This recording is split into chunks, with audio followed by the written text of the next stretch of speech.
I'm Paula Hirsch, and this is a County News Minute.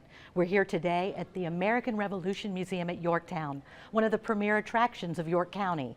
And with me today is Homer Lanier, Program Interpretive Manager for the museum. Thank you for hosting us in this gorgeous place.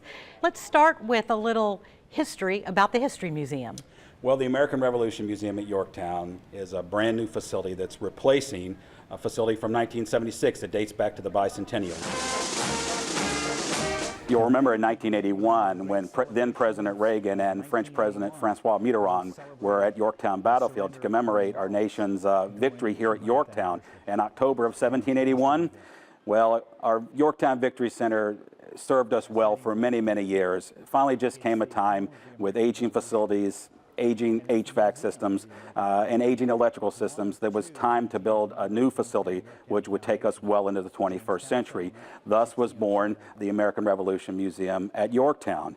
And this actually started as a master plan with our board in 2007. Now, some will say it's taken as long to get this project done as it did for General Washington to win the Revolution. But we weren't in a hurry. We wanted to do things right from the very beginning. And we think we've got something here that everybody in the Commonwealth of Virginia can be very proud of. Homer, as you said, the museum's gone through a wonderful transformation. Walk us through some of the highlights. Well, whereas the Yorktown Victory Center from the past was more like a welcome center and a parking hub for the bicentennial, we wanted a up-to-date, world-class, interactive museum that would take us well into the 21st century. We're very excited about our new facilities here at Yorktown. Bring only your weapons and ammunition. It's going to help us to tell the story of the entire American Revolution, not just Yorktown. Now don't worry, Yorktown's a key part of that story, but we'll start with the earliest grumblings of independence when the rebels were starting to think about breaking away from England. So we'll tell that story from those first grumblings, those first shots at Lexington and Concord, all the way through becoming a new nation as we were trying to figure out how to govern ourselves after we won our independence. It starts with the British Empire in North America. When you first enter our museum galleries, we kind of set the stage for what British North America was like, where those colonies were located, what the populations were like. We've used computer interactives along the way so that anyone coming in of any age can go to one of our touch screens and dissect the 13 colonies. What was the population base like? What was the slave population like? What was the commerce like? Imports, exports in and out of these colonies. Wonderful artifacts help us to tell the story as well. It was the summer of 1754. Dispersed throughout the galleries are a number of short films. Great places to sit down, take a load off your feet for a few minutes if you're bringing the kids or the grandkids along with you. But we've strategically located small theaters throughout the gallery to help us tell the story of the American Revolution. So we go from the British Empire section at the beginning of the galleries with that wonderful 8-foot tall portrait of King George III in his coronation robes when we were all loyal British subjects. Then we transition into the change in relationships section of the gallery where we start to explore those first grumblings of independence. What were the causes? What was driving people to want to separate and pull away from Great Britain and become free and independent states here in the colonies? As we move into the largest section of the gallery, it's actually about the Revolution itself. Our guests, our visitors have been telling us for a long time as they've been visiting our museum over the years, they wanted more about the battles of the American Revolution. They want more about the people who did the real living and dying, the ones who were left back home and the ones who were on the front lines. So the Revolution section of the galleries here helps us to tell that story. Period artifacts, recreated uniforms, dioramas, and then, once again, interactive areas. The women of America supported the Patriot cause. We have 21 personal stories in their own words loaded into an 80-inch touchscreen monitor that you can select people from all different backgrounds who were living during the time of the Revolution, and they will tell you about their experiences throughout that time of unpleasantness. Homer, you mentioned the theaters in the museum, and of course when you first come in there's this new introductory film that everybody's talking about. It's called Liberty Fever. What's new about that?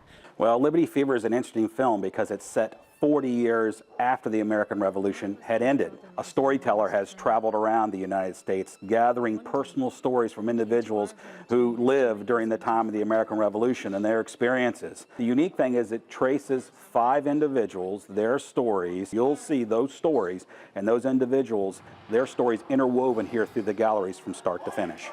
How this army holds together. Siege Theater is one of our pride and joys. It talks about and tells the story of the Siege of Yorktown. It's about a 70-seat theater, but it's sort of a 4D experiential theater. You're going to feel like you were in the trenches at Yorktown in September and October of 1781. It's a 180-degree screen.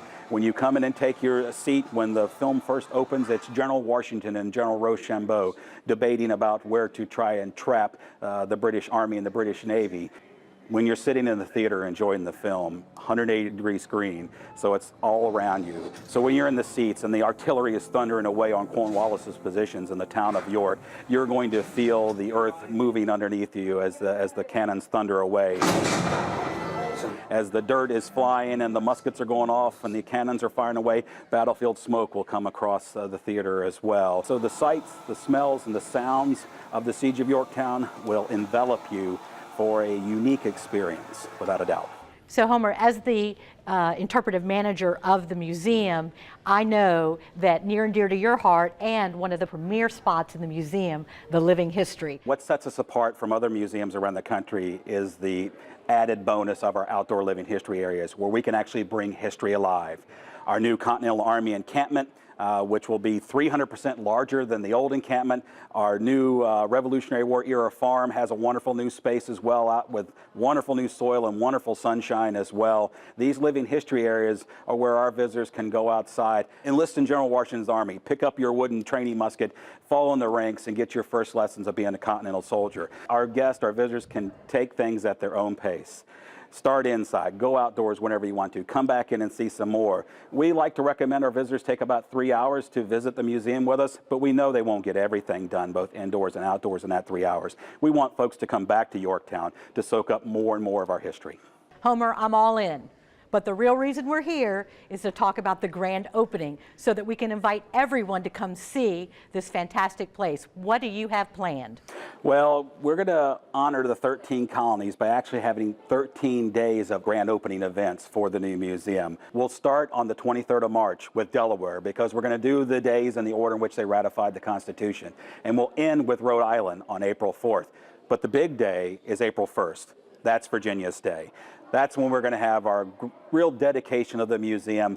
Everything will be 100% finished, both indoors and outdoors. We have a series of events throughout the day to dedicate the museum, to create a really festive atmosphere. And we want folks to come and visit us any and all of those 13 days if they will, but certainly on Virginia's Day. And a reminder, the American Revolution Museum at Yorktown is free to York County residents, as well as James City County and City of Williamsburg residents. So come and visit us here at the new museum. Come to those 13 days, March 23rd through April 4th.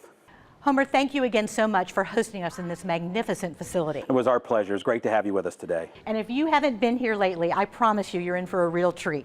To find out more about how you can enjoy the American Revolution Museum at Yorktown, please go to historyisfun.org. They have information about hours, admission, and don't forget, York County residents get in free. Thanks for watching this edition of County News Minute.